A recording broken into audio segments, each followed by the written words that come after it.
Okay, a little video while I'm still a little lit. It's Tuesday night, came back from Tomobuchi, talked with a friend on the computer. Well, not necessarily a normal evening. Monday, I got a call from Okada-san, and she said that she was having a birthday the next day, and she wanted me to come. Well, not she was having a birthday, but her daughter was having a birthday. They were having a special party. They wanted me to come. So, hesitantly, I rearranged my plan to go to Iwade and try and buy juggling balls. I'll see if I can find anything like that, because I want to learn to juggle. Still learning, still working on it. And, the balls I have right now are just way too bouncy. I have the soft tennis ones, and they just bounce out of my hands. Doesn't work too well. Anyways, I was hesitantly going, okay, I'll go.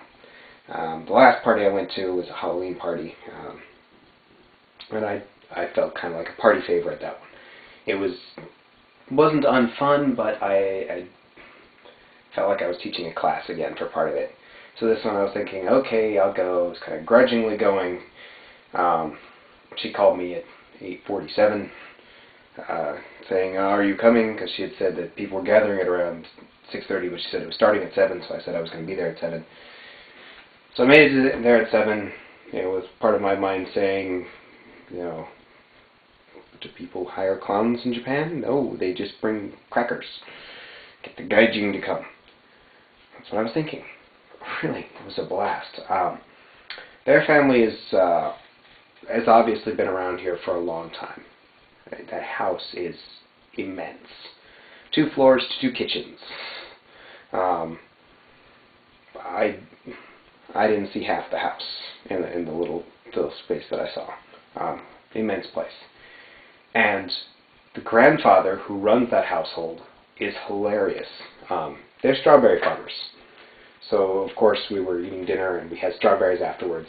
And he got a kick out of the fact that I speak Japanese and he could talk to the foreigner.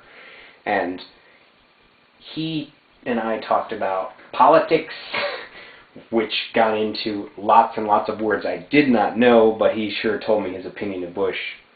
I told him my opinion of Bush, which was really funny, because I told him my opinion and he just laughed and agreed with me. I can get across the point that, if the election had been between Bush and a monkey would have done just as well. My politics are a little strong there, but I was getting my point across, and it worked out well. He had a good hearty laugh at it.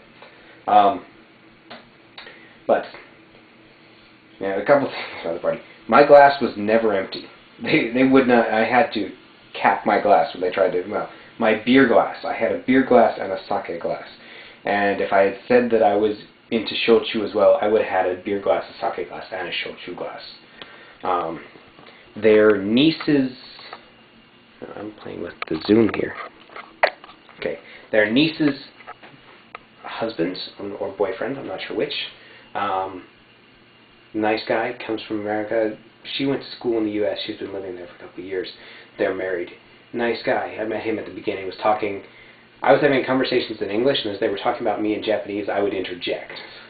But talking with the grandfather and talking to him about this area and about Japan, they were asking, well, so are you staying another year? We know that by February you have to decide. And technically I've already decided. And I told them that. I've decided. I put in my 6-month notice. I'm going to go get a job in Osaka. That did not deter the grandfather when he was asking me why I wasn't staying. And I said, well, there's not many people my age here. No one to, I don't have friends here. Well, friends my own age. I have lots of friends who are older than me, and I have lots of students who like me. I do my best not to consider them friends because I understand that was a really weird thing. So, he hears this and goes, well, if you had a girlfriend here, you'd be much more inclined to stay, or you'd be much more entertained. So they start going through the list of women they know who are 22 to 25 and who are single. Preferably those who speak English. Once they come up with a couple, they start making phone calls. I was a little embarrassed. They called up someone who apparently was busy tomorrow. And thankfully had an early appointment tomorrow. But they were inviting them over, and they were like, "Hey, we got an American guy here who's single, and he's 24. And you know what? We know you're single too, and we think you're cute. So you should come over and hang out with us." It was embarrassing, but at the same time, it was flattering. It was weird. And as you can tell by the way I'm rambling, I am still quite lit. Yeah. I started hiding my glass, my little sake cup, behind one of the hors d'oeuvre papers. There's a little paper sticking up, and I hid my glass behind it, so they couldn't see that I had actually taken a sip of it, or else it would be refilled every time. Anytime I got thirsty, I took a sip and went, "Oh shit, I shouldn't have taken a sip." Yeah. So, anyways, probably a good sleep tonight, and a rough day of classes tomorrow. We'll see how it goes. It won't be that bad, but... Anyways, they invited me to come over anytime and made sure that I knew that I was welcome there all the time, and gave me a box of strawberries for the road. Said, "Make sure you eat these on your own," because they found out I like strawberries. They did like the gentlemanly thing that I did, that I made sure someone else ate one strawberry before I did, and then I ended up eating about half the plate. And other people ate some too, but I ate half the plate of strawberries. I love strawberries. So these are good people to know. They give me strawberries. I like that. Anyways, those were my adventures for the evening. I'm going to sleep the rest of this off. You know, it's a good thing I told them that I only like sake a little. If I'd said I really... Well, yes, I should reinterpret that. One more thing to make this section longer. Grandfather of the family is talking with me. He said, you know, we get to talking about sake a little bit. And I said, "I don't know it very well, but I like it."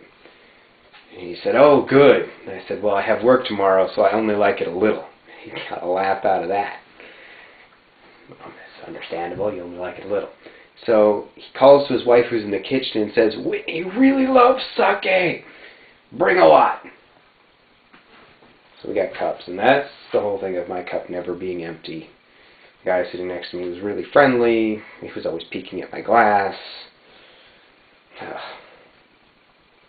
So yeah, I may be hurting a little in the morning from this. Okay, good night. This is probably going to be one video in its own, isn't it?